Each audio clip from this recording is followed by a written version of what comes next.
നമസ്കാരം പ്രിയപ്പെട്ട പ്രേക്ഷകരെ.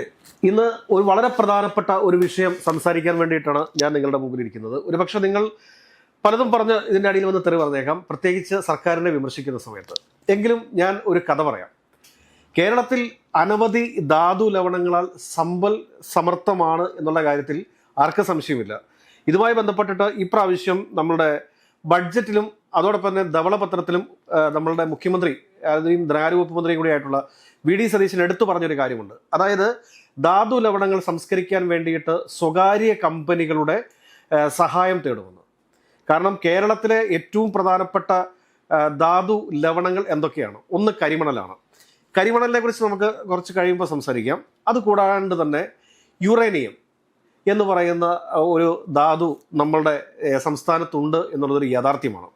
എന്തിനു വേണ്ടിയിട്ടാണ് യുറേനിയം ഉപയോഗിക്കുന്നത് എന്ന് നമുക്ക് പരിശോധിക്കാം. ആണവ ഇന്ധനം ഉൽപ്പാദിപ്പിക്കുന്ന ആണവ നിലയങ്ങളിൽ ഉപയോഗിക്കുന്നു. അതായത് കറണ്ട് ഉൾപ്പെടെയുള്ള കാര്യങ്ങളാണ് ഉദ്ദേശിക്കുന്നത്. യുറേനിയം ഓക്സൈഡ്, ഖനനം ചെയ്ത യുറേനിയത്തിൻ്റെ പ്രധാന പ്രോസസ്ഡ് രൂപം എൻറിച്ച്ഡ് യുറേനിയം ആണവ റിയാക്ടറുകൾക്കും ചില പ്രത്യേക ആവശ്യങ്ങൾക്കുമായിട്ട് ഉപയോഗിക്കുന്നു. ഡീപ്ലീറ്റഡ് യുറേനിയം വ്യാവസായിക റേഡിയേഷൻ ഷീൽഡിംഗ്, വിമാനങ്ങളുടെ കൗണ്ടർ വെയിറ്റുകൾ തുടങ്ങിയ ആവശ്യങ്ങൾക്ക് ഉപയോഗിക്കുന്നു. റേഡിയോ എസോട്ടോപ്പുകൾ വൈദ്യശാസ്ത്രം, ഗവേഷണം, വ്യവസായം എന്നിവയിൽ ചില ആവശ്യങ്ങൾക്ക് വേണ്ടിയിട്ട് ഉദ്ദേശിക്കുന്നു. ഇത് കേരളത്തിൽ ചവറയിലും നീണ്ടകരയിലും ഒക്കെ ഉണ്ട് എന്നുള്ളതാണ് നമുക്ക് അറിയാൻ വേണ്ടി സാധിക്കുന്നത്. എന്നാൽ ഏറെ രസകരമായിട്ടുള്ള ഒരു കാര്യം നമ്മുടെ സംസ്ഥാനത്ത് നടന്നിട്ടുണ്ട്. ഒരുപക്ഷെ ഒരുപാട് ആളുകൾ മറന്നുപോയിട്ടുണ്ടാവും. കേരളത്തിലെ പേരാമ്പ്ര നിയോജക മണ്ഡലത്തിലുള്ള ചക്കിട്ടുംപാറയെക്കുറിച്ച്. ചക്കിട്ടുംപാറയ്ക്ക് എന്താണ് പ്രത്യേകത എന്ന് ചോദിച്ചു കഴിഞ്ഞാൽ, ഏകദേശം നമ്മളൊരു 2015 കാലഘട്ടത്തിലേക്ക് പോകേണ്ടി വരും. അന്ന് സഖാവ് കരീമിനെതിരെ ഒരു വലിയ ആരോപണം ഉയർന്നു വന്നു. അദ്ദേഹം ചക്കിട്ടംപാറ ഇരുമ്പ് അയിര് ഖനനവുമായി ബന്ധപ്പെട്ട് 5 കോടി രൂപ കൈക്കൂലി മേടിച്ചു എന്നുള്ളൊരു ആരോപണം. പക്ഷെ പിന്നീട് അത് വിജിലൻസ് അങ്ങനത്തെ ഒരു പരാതിയിൽ യാതൊരു അടിസ്ഥാനവും ഇല്ല എന്ന് പറഞ്ഞ് തള്ളിക്കളയുന്ന ഒരു സാഹചര്യം ഉണ്ടായിരുന്നു. ഉമ്മൻചാണ്ടി സർക്കാരിന്റെ കാലഘട്ടത്തിലാണ് ഈ ചക്കിട്ടംപാറയിൽ 406 ഹെക്ടർ സ്ഥലത്ത് ഈ ഖനനാനുമതി ഈ MSPL എന്ന് പറയുന്ന ഒരു കമ്പനി നേടിയെടുത്തത്. കാരണം 30 വർഷത്തേക്ക് ഇരുമ്പ് ഖനനം ചെയ്യുന്നതിന് വേണ്ടിയിട്ടാണ് അവിടെ ഈ കേന്ദ്ര സർക്കാർ അനുമതി ഈ MSPL എന്ന് പറയുന്ന കമ്പനി നേടിയത്. എന്നാൽ വ്യവസായ വകുപ്പിന്റെ ചില എതിർപ്പുകൾ, അതോടൊപ്പം തന്നെ ആ പ്രദേശം എന്ന് പറയുമ്പോൾ നമ്മൾ മനസ്സിലാക്കേണ്ടത് കുറ്റ്യാടി ഡാമിനോട് ചേർന്ന് പയ്യാനിക്കോട്ട എന്ന് പറയുന്ന സ്ഥലത്താണ് 406 ഹെക്ടർ സ്ഥലം സർക്കാർ അനുവദിച്ചതായിട്ട് MSPL കമ്പനിയുടെ വെബ്സൈറ്റിൽ അന്ന് പറഞ്ഞിരുന്നത്. പക്ഷെ യഥാർത്ഥത്തിൽ സർക്കാർ കൊടുത്തിരുന്നത് എത്രയാണ്? ഖനനാനുമതി കൊടുത്തിരുന്നത് വെറും 53 ഹെക്ടർ സ്ഥലത്തിന് വേണ്ടി മാത്രമാണ്. ഇപ്പോൾ ഞാൻ നേരത്തെ പറഞ്ഞു എന്തിനൊക്കെ വേണ്ടിയിട്ടാണ് ഈ യുറേനിയം ഉപയോഗിക്കുന്നതെന്ന്. ഇനി ചക്കിട്ടംപാറയിലേക്ക് വീണ്ടും തിരിച്ചു വരാം. ചക്കിട്ടംപാറയിൽ ഏതെങ്കിലും തരത്തിലുള്ള ഒരു DPR അല്ലെങ്കിൽ അവിടെ എന്തൊക്കെ ധാതു ലവണങ്ങളാണ് ഉള്ളതിനെക്കുറിച്ച് എന്തെങ്കിലും സ്റ്റഡി ഏതെങ്കിലും സ്വകാര്യ കമ്പനികൾ നടത്തിയിട്ടുണ്ടോ? തറപ്പിച്ച് നമുക്ക് പറയാൻ വേണ്ടി സാധിക്കും. അവിടെ അതുമായി ബന്ധപ്പെട്ടിട്ടുള്ള ഒരു പഠനം നടത്തിയിട്ടുണ്ട്, ഒരു സ്റ്റഡി നടത്തിയിട്ടുണ്ട്. ഈ സ്റ്റഡിയിൽ നിന്നും ഇന്ത്യയിലെ ഏറ്റവും പ്രധാനപ്പെട്ട കമ്പനിയായിട്ടുള്ള അദാനി ഗ്രൂപ്പ് അവിടെ യുറേനിയത്തിന്റെ സാന്നിധ്യം കണ്ടെത്തിയിട്ടുണ്ട്. ഈ യുറേനിയത്തിന്റെ സാന്നിധ്യം കണ്ടെത്തി എന്ന് പറയുമ്പോഴത്തേക്ക് ലക്ഷക്കണക്കിന് കോടി രൂപയുടെ ഖനനമാണ് അവിടെ നടക്കാൻ വേണ്ടിയിട്ട് പോകുന്നത്. പലപ്പോഴും നമ്മളോട് ചോദിക്കുന്ന ഒരു ചോദ്യമുണ്ട്, നിങ്ങൾ എന്തിനാണ് സർക്കാരിനെ നിരന്തരം ഇങ്ങനെ വിമർശിച്ചുകൊണ്ടിരിക്കുന്നത്? സർക്കാരിനെ വിമർശിച്ചിരിക്കുന്നതുകൊണ്ട് കാരണം എന്താണ് എന്ന് ചോദിച്ചു കഴിഞ്ഞാൽ, കേരളം മറ്റൊരു ഈസ്റ്റ് ഇന്ത്യ കമ്പനിയുടെ കൈവശത്തിലേക്ക് പോകാൻ പാടില്ല എന്നൊരു ആഗ്രഹം നമ്മുടെ മനസ്സിലുള്ളത് കൊണ്ടാണ്. ഇവിടെ ഈ വലിയ കോർപ്പറേറ്റ് കമ്പനികളെ ഡിപ്പെൻഡ് ചെയ്യാതെ തന്നെ കേരളത്തിൻ്റെതായിട്ടുള്ള ധാതു ലവണങ്ങൾ സംസ്കരിക്കാനും അതിലൂടെ വലിയ രീതിയിൽ വരുമാനം ഉണ്ടാക്കാനും വേണ്ടിയിട്ടൊക്കെ സാധിക്കും. പക്ഷെ അതിന് പകരമായിട്ട് ചില താൽക്കാലിക ലാഭത്തിന് വേണ്ടിയിട്ട്, ചില താൽക്കാലിക നേട്ടത്തിന് വേണ്ടിയിട്ട് നമ്മുടെ സംസ്ഥാനത്തെ ധാതു ലവണങ്ങളെ വിറ്റു തുലയ്ക്കാൻ വേണ്ടി ശ്രമിക്കുമ്പോൾ അതിനെതിരെ അതിശക്തമായിട്ട് തന്നെ നമ്മൾ രംഗത്ത് വരേണ്ടതുണ്ട്. നമ്മൾ മംഗലാപുരത്തുള്ളൊരു ഫറൂഖ് എന്ന് പറയുന്ന ഒരാളെ കുറിച്ച് കേട്ടിട്ടുണ്ട്. അദ്ദേഹം വളരെ വലിയൊരു വ്യവസായിയാണ്. എനിക്കൊന്ന് ആന്ധ്രാപ്രദേശിലും തമിഴ്നാട്ടിലും തെലുങ്കാനയിലും ഒക്കെ മന്ത്രിമാരെ പോലും മാറ്റാൻ ശേഷിയുള്ള അത്രയും വലിയ ഒരു വ്യവസായിയാണ് ഫറൂഖ് എന്ന് പറയുന്നത്. അപ്പോൾ ഈ ഫറൂഖിനെ സംബന്ധിച്ചിട്ട് അദ്ദേഹം നേരത്തെ JDS പാർട്ടിയുടെ പ്രവർത്തകനായിരുന്നു. ഇദ്ദേഹം JDSൽ പ്രവർത്തിക്കുന്ന സമയത്ത് അന്ന് JDS കേരള മന്ത്രിസഭയിലുണ്ട്. അത് വൈദ്യുതി വകുപ്പ് കൈകാര്യം ചെയ്യുന്ന കൃഷ്ണൻകുട്ടിയാണ്. ശ്രീ കൃഷ്ണൻകുട്ടി വഴിയായിട്ട്, അതായത് മന്ത്രി കൃഷ്ണൻകുട്ടി വഴിയായിട്ട് അന്ന് ശ്രീ പിണറായി വിജയന്റെ അടുക്കൽ ഈ പ്രപ്പോസലുമായിട്ട് വന്നു, ചക്കിട്ടംപാറ പ്രപ്പോസലുമായിട്ട് വന്നു. പക്ഷെ അന്ന് മുഖ്യമന്ത്രിയായിരുന്ന ശ്രീ പിണറായി വിജയൻ ആ പ്രൊജക്ട് എടുത്ത് നേരെ ചവറ്റുകൊട്ടയിലേക്ക് ഇടുകയാണ് ചെയ്തത്. കാരണം എന്താണ് എന്ന് ചോദിച്ചു കഴിഞ്ഞാൽ വലിയ രീതിയിൽ പ്രദേശവാസികളുടെ എതിർപ്പുണ്ടാകും എന്ന് അദ്ദേഹത്തിന് തിരിച്ചറിഞ്ഞിരുന്നു. കാരണം ജില്ലാ കളക്ടറുടെ പഴയ 2015 റിപ്പോർട്ടുണ്ട്. അന്നത്തെ പ്രിൻസിപ്പൽ സെക്രട്ടറി ആയിരുന്ന PH കുര്യൻ സാർ ഇതുമായി ബന്ധപ്പെട്ട് കൃത്യമായിട്ടുള്ള റിപ്പോർട്ട് ഗവൺമെന്റിന്റെ മുമ്പിൽ വെച്ചതിന്റെ അടിസ്ഥാനത്തിലാണ് 2015 ഈ പദ്ധതിക്ക് അനുമതി, പാരിസ്ഥിതിക അനുമതിയോ മറ്റ് ഗവൺമെന്റ് അനുമതികളോ ഒന്നും നൽകാതെ ആ പ്രൊജക്ട് മാറ്റിവെച്ചത്.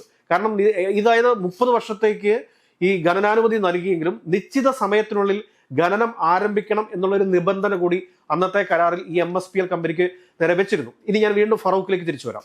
അപ്പോൾ ഫറൂഖ് ഈ കൃഷ്ണൻകുട്ടി വഴിയായിട്ട് മുഖ്യമന്ത്രിയുടെ മുമ്പിലേക്ക് ഈ പ്രൊജക്ട് വെച്ചു എങ്കിലും ഈ പ്രൊജക്ട് യാതൊരു തരത്തിലും അംഗീകരിക്കാൻ വേണ്ടിയിട്ട് അന്നത്തെ മുഖ്യമന്ത്രിയായിരുന്ന പിണറായി വിജയൻ, അതായത് 2026 ആദ്യ കാലഘട്ടത്തിലെ കാര്യമാണ് ഞാൻ പറയുന്നത്.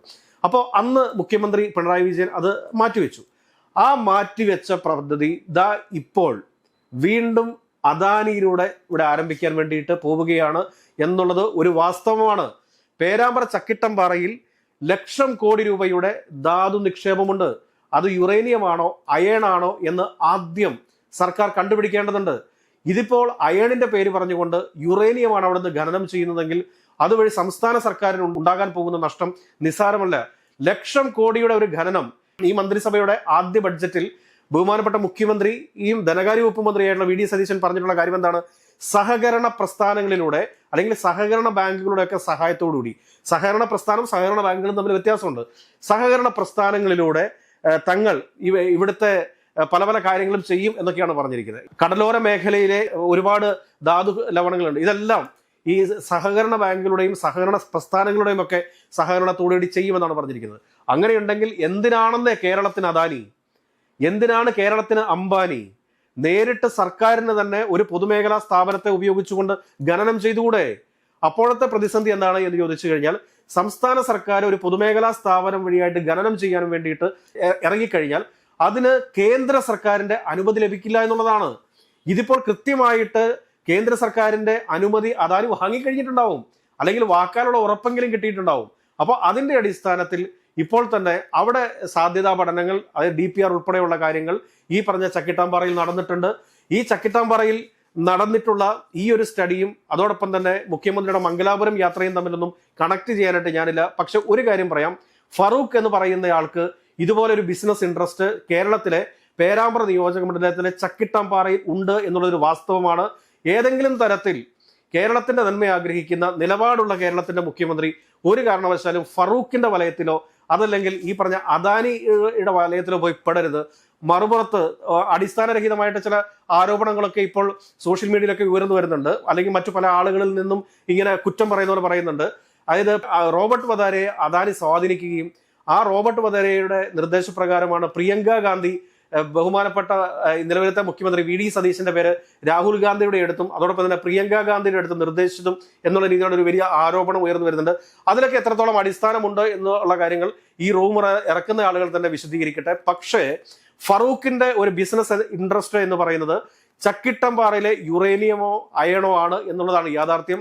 അത് 1,00,000 കോടി രൂപ വിലമതിക്കുന്ന വാല്യൂബിൾ ആയിട്ടുള്ള ഒരു കാര്യമാണ്. അതോടൊപ്പം തന്നെ നമ്മുടെ കടലോര മേഖല, അതായത് നമ്മുടെ കടലോരം അദാനിക്ക് എഴുതി കൊടുക്കാൻ വേണ്ടി പോകുന്ന സമയത്ത് കൃത്യമായ രീതിയിൽ അവിടെയുള്ള ധാതു ലവണങ്ങൾ അതുവഴി നമ്മുടെ സംസ്ഥാന സർക്കാരിന് ലഭിക്കേണ്ടുന്ന വരുമാനം, ഈ കരിമണലിൽ നിന്ന് തന്നെ കോടിക്കണക്കിന് 1,00,000 കോടിക്ക് മുകളിലുള്ള വരുമാനം കേരള സർക്കാരിനും കേരളത്തിനും ഉണ്ടാക്കാൻ സാധിക്കുമായിരുന്നു. നമ്മുടെ സമ്പദ് വ്യവസ്ഥയെ തന്നെ നമുക്ക് മാറ്റിമറിക്കാൻ സാധിക്കുമായിരുന്നു.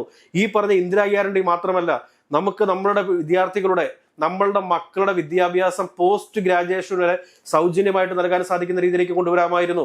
ഇവിടെ സൗജന്യമായിട്ട് ദാരിദ്ര്യരേഖയ്ക്ക് താഴെയുള്ളവർക്ക് ഭക്ഷണം നൽകാൻ സാധിക്കുമായിരുന്നു. അത് പോഷകാഹാരങ്ങൾ ഉൾപ്പെടെയുള്ള അത് കൊടുക്കാൻ സാധിക്കുന്ന രീതിയിലേക്ക്, അതല്ലെങ്കിൽ വസ്ത്രങ്ങൾ വരെ നമ്മുടെ നാട്ടിലെ കേരളത്തിലെ ആളുകൾക്ക് നൽകാൻ സാധിക്കുന്ന രീതിയിലേക്ക് അത്രയും സമ്പന്നമാകാൻ സാധിക്കുമായിരുന്ന ഒന്നാണ് കരിമണൽ എന്ന് പറയുന്നത്. ആ കരിമണലിനെ ഇവിടുത്തെ രാഷ്ട്രീയക്കാർ വിറ്റുതൊലിച്ചു എന്നുള്ള യാഥാർത്ഥ്യം മനസ്സിലാക്കുക. ഇനി ഈ പറഞ്ഞ ചക്കിട്ടംപാറയിലെ അയണാണോ യുറേനിയമാണോ എന്ന് ആദ്യം കണ്ടെത്തേണ്ട ഉത്തരവാദിത്വം സർക്കാരിൻ്റെതാണ്. ഇത് കണ്ടെത്തി കഴിഞ്ഞാൽ അതിന്റെ ഒരു വാല്യൂ അനുസരിച്ചിട്ട് മാത്രമായിരിക്കണം ഇവിടെ ലേലം നടക്കേണ്ടത്, അല്ലെങ്കിൽ ഏതെങ്കിലും കോർപ്പറേറ്റുകൾക്ക് എഴുതി നൽകേണ്ടത്. അതല്ലെങ്കിൽ സംസ്ഥാന സർക്കാർ തന്നെ ഒരു പൊതുമേഖലാ സ്ഥാപനത്തെ ഉപയോഗിച്ചുകൊണ്ട് അവിടെ ഖനനം നടത്തുകയും അത് ഏത് രീതിയിൽ ഉപയോഗപ്പെടുത്തണം എന്നുള്ളതിനെ കുറിച്ച് കൃത്യമായ ഒരു പദ്ധതി തയ്യാറാക്കി മുൻപോട്ട് പോവുകയും ചെയ്യേണ്ടതുണ്ട്. നിലപാടുള്ള ഒരുപാട് അറിവുള്ളയാളാണ് ബഹുമാനപ്പെട്ട മുഖ്യമന്ത്രി എന്ന് ഞാൻ മനസ്സിലാക്കുന്നു. അതുകൊണ്ട് തന്നെ അങ്ങയോട് പറയാനുള്ളത്, അങ്ങ് ഇതുപോലുള്ള കോർപ്പറേറ്റ് കമ്പനികളുടെ വലയത്തിൽ പോയി വീഴരുത് എന്നൊരു അഭ്യർത്ഥനയുണ്ട്.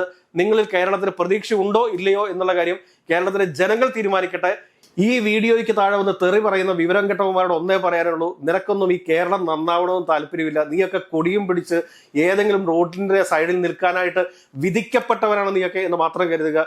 ഈ പറഞ്ഞ കാര്യം കേരളത്തിലെ പൊതുസമൂഹം വളരെ ഗൗരവത്തോടെ കാണും എന്ന് തന്നെയാണ് ഞാൻ പ്രതീക്ഷിക്കുന്നത്.